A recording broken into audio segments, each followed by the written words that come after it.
Y acá viene la pregunta, ¿cuánto tiempo va a poder resistir Cristina agarrándose a la silla del liderazgo del peronismo? Cristina Kirchner deberá estar conectada al Zoom cuando se lea la imputación en su contra para un proceso que la tiene como la principal acusada y en el que su casa de la calle Juncal era uno de los principales destinos de la marroquinería de la corrupción. El fiscal Carlos Stornelli ni siquiera puede estimar de cuánta plata estamos hablando. En un momento dado, la Comunidad Europea decide sacar de circulación el billete de 500 euros porque descubren que lo usaban para el lavado de dinero. Cuando Cristina Kirchner luchó contra el desdoblamiento electoral propuesto por el gobernador Axel Kicillof, ella no estaba luchando por el peronismo, sino por ella misma, por su futuro. Su temor era que si ella no lograba escudarse en el poderoso aparato bonaerense, podía quedar al descubierto que su tracción real no era la de antes. Tenía razón. Pero no solo eso. Aquella estrategia se vio primero frustrada por la condena firme de la Corte Suprema, que ella trató de convertir en una épica de proscripción. Si hubiera podido ser la candidata en la tercera sección, al menos iba a anotarse un triunfo personal si después acontecía la derrota. Igual, ya sé, esto es historia antigua. Probablemente de la misma manera que ahora, la gente hubiera acudido desesperada a votar con más miedo todavía, ¿no? Si el riesgo Cuca estaba atendido por su dueña. Imagínense si en esa elección de septiembre la que se arrogaba el triunfo era la propia Cristina, hubiera sido una estampida de miedo, de pánico. Lo que pasa es que, aún así, en ese caso, la expresidente hubiera mantenido protegida su supuesta fortaleza territorial. Y ustedes me dirán, Cristina, ¿por qué estás hablando de lo? Ya sabemos eso, lo que pasó. Lo que pasa es que en la guerra que libra el peronismo kirchnerista, ahora ya no se trata de a quién le ganan, sino de quién es el líder. Y luego de la derrota, se acumulan como siempre todas las calamidades juntas, ¿no? Y ahora voy a lo que empieza a pasar y que quizás era lo que Cristina quería evitar, taponar. Hoy, el gobernador de la provincia de Tucumán, un distrito peronista inclaudicable, para mí Tucumán es la verdadera capital del peronismo, adelantó su apoyo a Milei para la reforma laboral. ¿Qué dijo Osvaldo Jaldo? Son normas que deben modernizarse porque la tecnología avanzó y la realidad productiva cambió. Hace 2 o 3 semanas, durante la campaña, Jaldo gritaba irreconocible arengando a su tropa diciendo vamos a pelar al león. Fíjense, ahora se está probando la peluca. Pero no es porque sea chupamedias, es porque es un pragmático. Es una muy buena señal, sin duda, para la cruzada reformista del presidente, pero una muy mala señal para el peor de los miedos de Cristina Kirchner, que es que el peronismo no solo se divida, sino que además termine alineándose con el nuevo poder, que es algo que el peronismo sabe hacer bien, por eso es un movimiento. Se mueve al son de los tiempos, ¿no? Yo les hablaba del gato pardo ayer cuando hablábamos de los sindicalistas, que es bueno, hay que cambiar porque los tiempos lo indican, cambiemos para que no cambie nada, es decir, para que nosotros sigamos en el poder, esa es más o menos la lógica. La cuestión es que Jaldo no es el único gobernador del PJ que tiene aspiraciones de modernización. Raúl Jalil, por ejemplo, el gobernador de Catamarca, es un estudioso de los fenómenos tecnológicos. Si uno habla con él, está muy metido en las nuevas tendencias mundiales, en el problema de la natalidad, de la inteligencia artificial. Y tomemos otro gobernador, el de Salta, Gustavo Sáenz, que si bien gobierna a través de un frente, tiene una línea de ese frente que es el peronismo. Y que fue el primero en pedirle a Cristina Kirchner que deje de tratar al partido como una pyme familiar. ¿Y por qué estamos hablando de esto? Estamos hablando de esto porque ese corrimiento también marca este momento de transición que definieron las elecciones. Es muy difícil que un gobernador como Ricardo Quintela de La Rioja acuerde con estos 3 gobernadores peronistas del norte.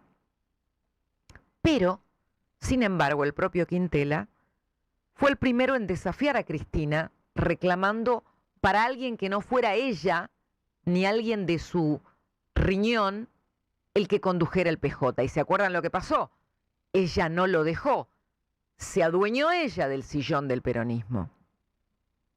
Y acá viene la pregunta, ¿cuánto tiempo más va a poder resistir Cristina agarrándose a la silla del liderazgo del peronismo? Yo creo que está más cerca de ofrecer ella el relevo que de resistir un asedio que, si se agudiza, puede terminar en 2 cosas, en ser algo humillante o que termine pasando algo que ella conoce muy bien y que no está bueno, que es quedarse con el sello, como Alberto Fernández, siendo un sello vacío, porque en un momento dado Alberto Fernández ya lo que tenía era un sello de goma, plum. Y todo esto ocurre en la antesala de un juicio impresionante que empezará el jueves 6 y que va a hacer historia.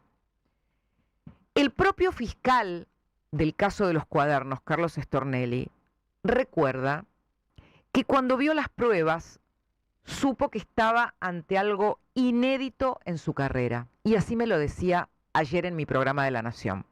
Desde aquel encuentro que ya es público con Diego, en una confitería donde me mostró lo que tenía o parte de lo que tenía, inmediatamente supe o intuí que estábamos frente a una prueba inédita, muy difícil y muy rara de encontrar. Tengo casi medio siglo en tribunales y es la única vez que vi algo parecido, ¿no? En lo que hace diferente, que era, como alguien dijo en algún momento, era realmente una bitácora de la corrupción. La bitácora de la corrupción. No es una metáfora, ¿eh? Qué impresionante a veces tratar de descifrar los impulsos humanos, ¿no? Porque solo él debe saber, el remisero Oscar Centeno, que lo llevó a anotar minuciosamente el registro de todos los viajes que hacía con valijas de dinero. Porque digo, estaba implicado. Valijas que tenían dólares, mayormente euros, y que acá está el punto más intrigante.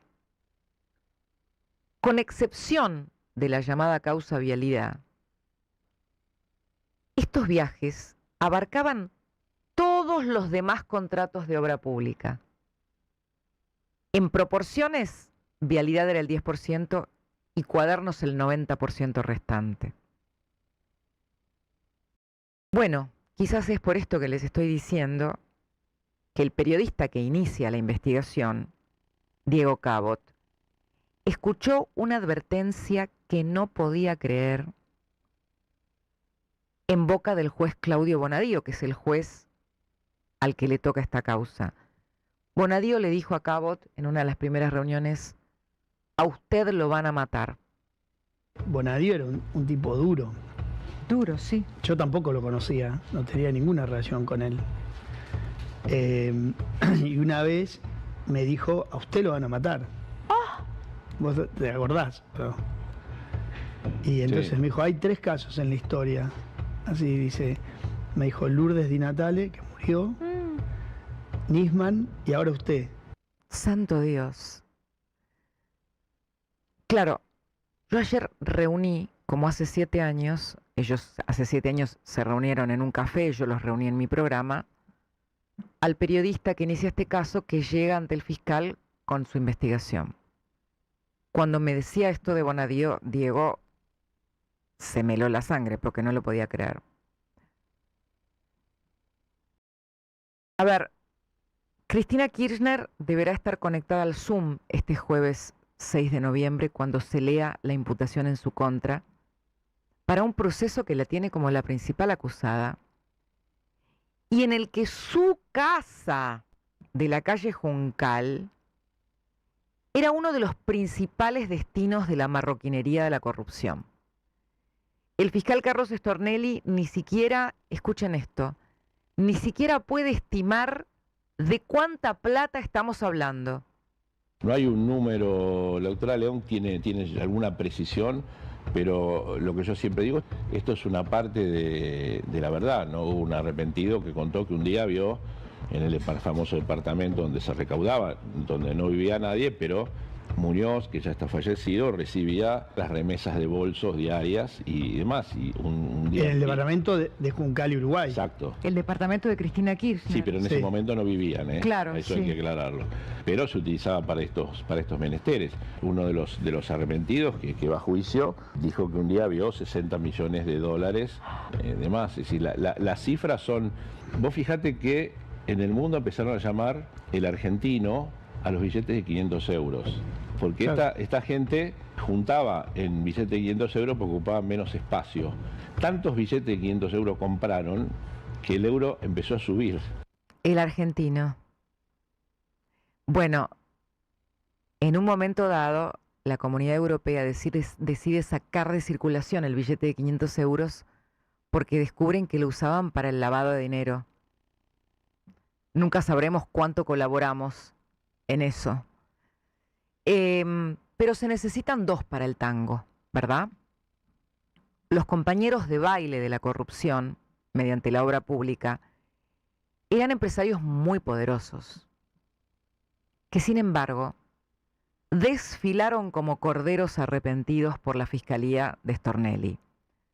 Recientemente, la justicia, la fiscal León, les negó la posibilidad de pagar por impunidad. Yo lo digo así fácil, era un recurso para saldar con dinero los daños infligidos con este caso.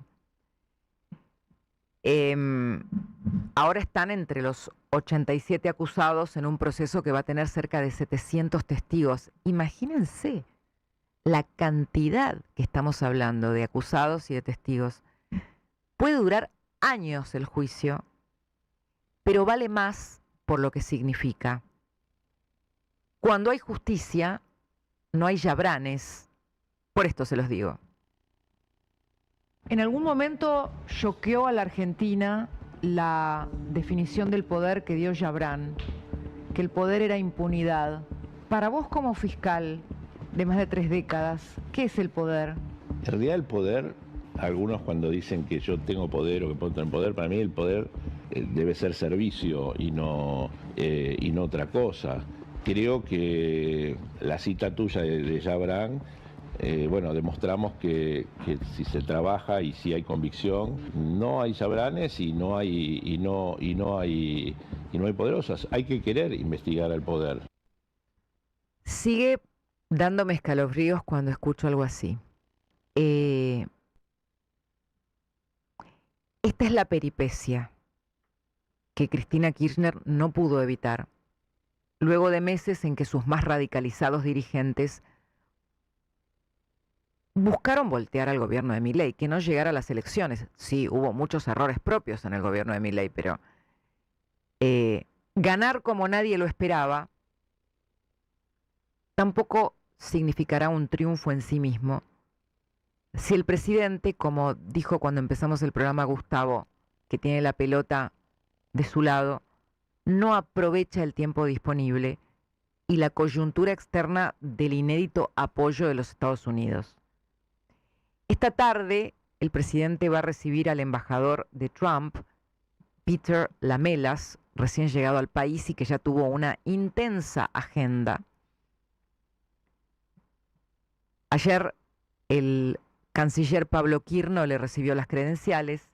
Luego Javier Milei se va a embarcar camino a Miami, donde, como nosotros les adelantamos la semana pasada con videíto y todo, va a coincidir con Trump y con Messi. Va a ser la tercera vez que se vea con el presidente de Estados Unidos en el año. Esto para un foro de negocios. Pero su partido más importante se va a jugar en el Congreso, donde están parando la pelota hasta que la nueva integración de las cámaras favorezca las estrellas hasta ahora adversas de los libertarios en el Parlamento. Fíjense, ¿no? La Argentina se bambolea entre dos mundos. Para despegar, no solo necesita dejar atrás el pasado de decadencia y corrupción, sino probar que un modelo moderno de crecimiento funciona. Por eso, lo que les decía al principio, el apoyo de un gobernador peronista en este contexto es una especie de Big Bang también. ¿Saben por qué? Porque hasta el kirchnerismo, el peronismo, era el principal custodio del pasado. ¿Llegarán al futuro?